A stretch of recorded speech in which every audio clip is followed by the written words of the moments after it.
안녕하세요. 김현행 장사입니다. 네, 오늘은요, 5개 영업신고에 관한 부분들 말씀드리려고 합니다. 네, 많은 이제 사업을 하시는 분들이 5개 영업을 간절히 원하시고요. 그러나 5개 영업을 하기 위해서는 여러 가지 요건들이 있어서 굉장히 까다롭습니다. 저도 이제 서울에 자주 나가는데, 서울에 이제 뭐, 구도심이나 이런 데 가게 되게 되면, 어, 길거리나 밤만 되면 길거리에 막 아니면은 뭐 도로변까지 음식점에서 테이블을 막 깔아놓고 손님을 받는 경우가 있습니다.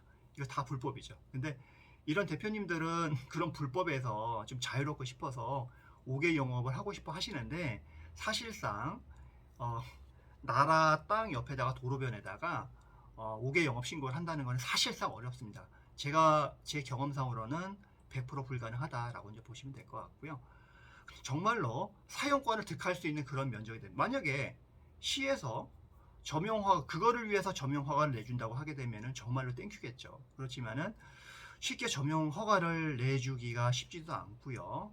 그 다음에 여러 가지 안전상의 문제가 있기 때문에 그렇습니다. 그래서 이제 이런 부분들 좀 5개 영업 신고를 하는 게 굉장히 어렵고, 그 다음에 5개 영업 신고를 하려면 또 이제 건물 같은 데도 이제 하려면 여러 가지 건축법상도 맞아야 됩니다. 뭐 얼마 전에는 호텔에서 맨 꼭대기층에 이제 그쪽에 5개 영업 신고를 하고 싶다고 하셨는데, 그 부분도 여러 가지 또 살펴봐야 됩니다. 왜냐하면 건축 5개 영업 신고를 하려면은요, 식품위생법에 관한 문제만 다루는 게 아니라 환경에 관한 문제도 봐야 되고요, 소방의 문제도 봐야 됩니다. 그 다음에 건축에 관한 문제를 봐야 됩니다. 그래서 5개 영업 신고 하나만으로도 여러 가지 법률을 다 검토를 해야 됩니다. 예를 들면 호텔 같은 경우에는 맨 꼭대기에 조경시설이 되어 있고 했는데 면적이 굉장히 남아요. 거기다가 테이블을 깔고 음식을 나눠주고 밤에 좋은 야경을 보면서 이제 음식을 판매하거나 영업을 할 수가 있습니다. 그런데 대부분 꼭대기층은 면적이 다른 밑에 층보다도 제한되어 있습니다. 그래서 용도도 제한되어 있고요. 그리고 맨 끝에 층의 면적은 기본적인 시설, 엘리베이터라든가 뭐 변전소라든가 뭐 조경이라든가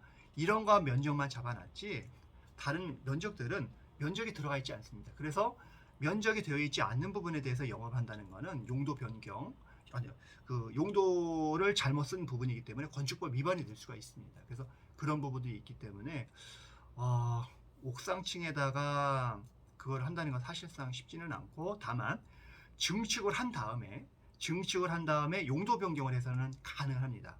그러나 이것도 쉽지가 않죠. 만약에 건축상 건축물의 높이라든가 용적률이라든가 이런 것들이 제한되어 있다면 사실상 증축을 해가지고 면적을 늘리거나 이렇게 하기가 쉽지가 않습니다. 고도 제한도 있고 높이 제한도 있다면. 근데 그런 거가 없이 아직도 용적률이라든가 고도 제한이라든가 높이 제한들이 여유가 있다면, 남아 있다면 한번 해볼만 하겠죠.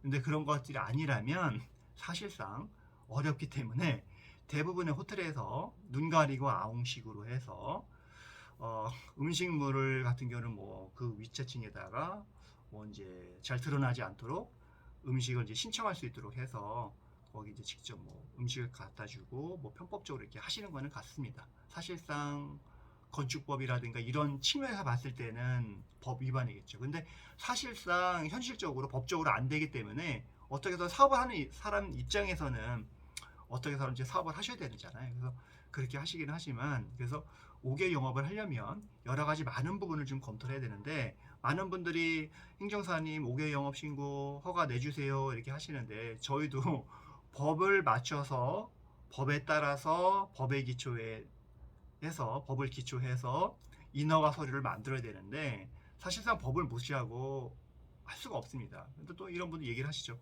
행정사님이 전문이니까 법을 잘 회피해서 할 수 있지 않나요? 어렵습니다. 사실상 어렵고요. 법이라는 거는 현 상황, 해당 건물의 요건이라든가 상황이라든가 건물의 규모의 어떤 팩트잖아요. 그럼 바꿀 수가 없는 거잖아요. 이거에 맞춰서 법을 적용해서 뭔가 해야 되는데, 이 팩트가 정해져 있는데 어떻게 바꾸겠습니까? 사실상 쉽지가 않고요.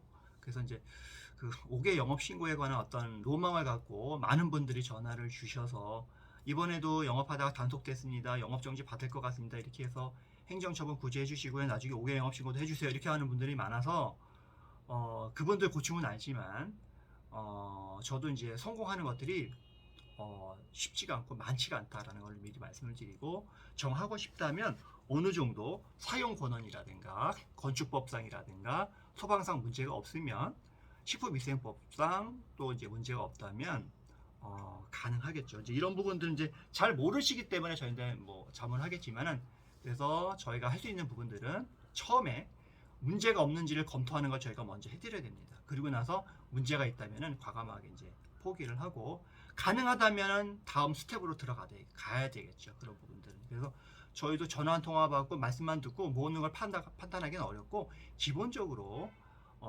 해당 부분에 대해서 각 법률마다 문제가 되는지 아닌지, 저촉사인지 아닌지 먼저 검토를 한 다음에 들어가야 된다라는 부분들 오늘 좀 말씀드리고 싶었습니다. 네.